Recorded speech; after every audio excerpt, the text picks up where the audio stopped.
Firstly, I think best wishes to Pradhan for your 37th, if I'm right. Yeah, 37 years Oh, completed.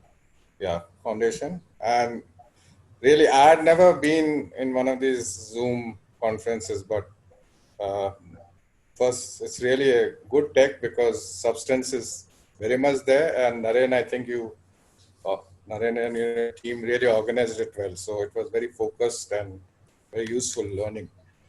Uh, I think the first thing I felt when I heard from Biju and all the teams working, I really felt proud that I was associated, still associated with Pradhan, because really you guys have been really proactive in responding to the challenge and in a very, very, systematic way, I would say, with your what Benju calls 8 strategic buckets, etc. And the images also show what all you're doing. So congratulations for that. I think it's commendable. I was very, very nicely surprised to see you. I think we live in troubled times, but also very muddy waters. Troubled times because the virus and it's a global issue, but also muddy waters because the policy responses that we have made, like this whole migrant labor issue of people getting stuck and hungry. It could have not happened if there were some alternative policy measures which were there. Uh, Also, it's troubled times because of what we see in terms of the attitude of various sections of our society. So it's not just a public health issue. I think it's a much bigger thing. The political dimensions of it and so on, which Pradhan might not be involved in, but I think we should take cognizance of those issues. Uh, it is in this context that, like Deep mentioned, that you know how the NGO movement historically developed and what we can contribute. In 1966, there was a drought.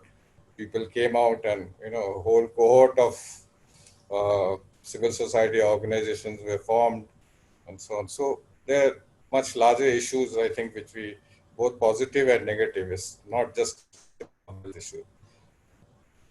The second thing which I wanted to say was Satya raised this issue. Both, I think, Mr. Vijay Anand, Deep mentioned on the model of development.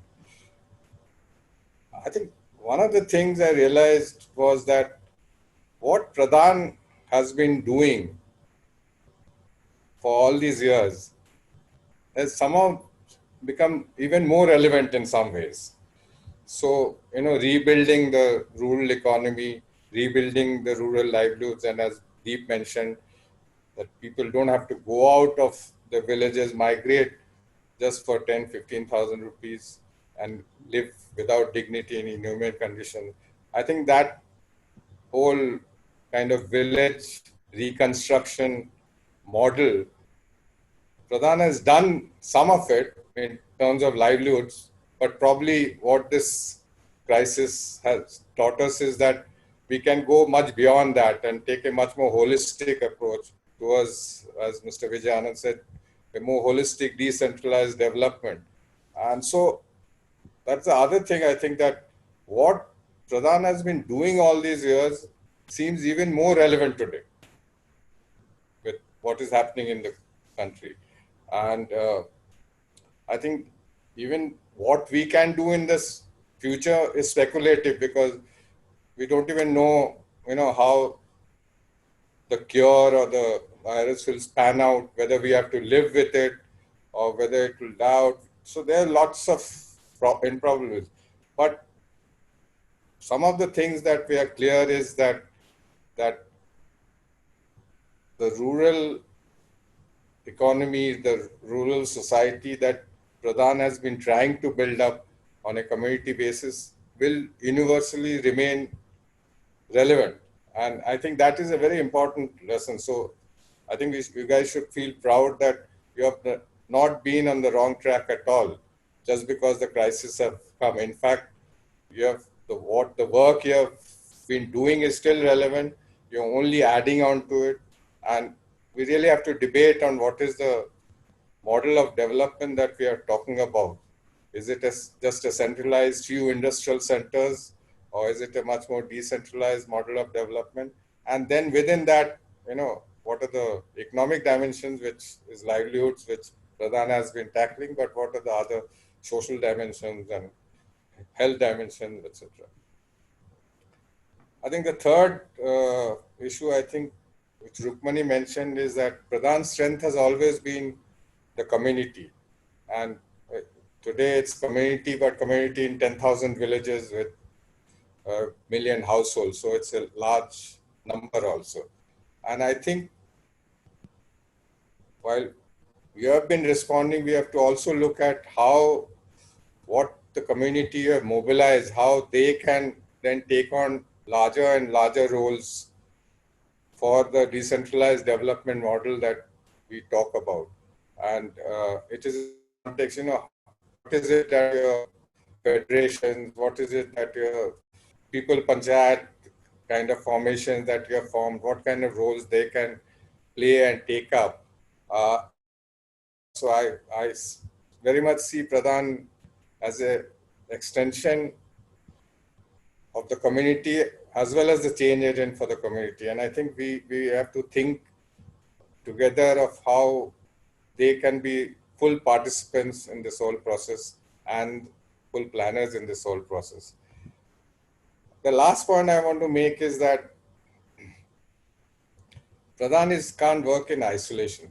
There's a whole public policy, you can call it public policy, political debate. But, the public policies matter so much, as we can see with the lockdown, with everything, that unless somewhere Pradhan, either as a policy data advocacy group or as bringing the ground reality to the policymakers, like Vijay mentioned, I mean, how can this country forget that there were so many migrant laborers when they made a policy of the lockdown? I can't understand it. And then we are trying to just recover the crisis when it is, happened already. So I think there's a need somewhere for Pradhan to be more active in forums or in networks, or it's a where the public policies are debated, where public policies are taken into account. We can't just, and especially as we are so large today, we can't just be in those 10,000 villages and draw the lessons and keep working on them. I think we can contribute far more, much more, and there's a need, because if all that work you do is kind of wiped away because of a wrong public policy, then we are always, trying to catch up with issues which are self-created or man-made. So I think that role needs to be somehow strengthened, thought through within Pradhan. I'll stop here. I think it's been a very, very fruitful and very, very useful lesson for everyone in Pradhan, and I was really, really proud to be continuing to be a part of Pradhan as a board chairman. Thanks.